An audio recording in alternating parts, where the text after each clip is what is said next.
So I was playing Workers and Resources Soviet Republic the other night and was laying down a bunch of railroad tracks.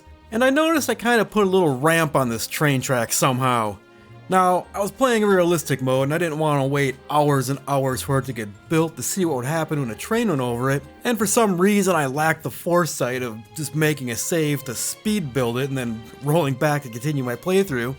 But as I kept planning my railroad tracks, I noticed I was able to reproduce this little jump pretty consistently.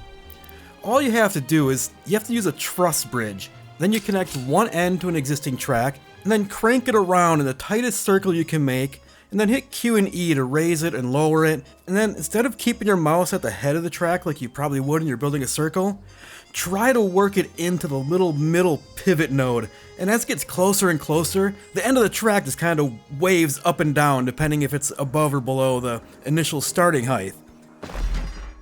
Now that I have this secret unlocked, I think it's time for me to just build a new track with a couple of these dips in it, and then let's just horse around and see what happens when trains hit these bumps in Workers and Resources.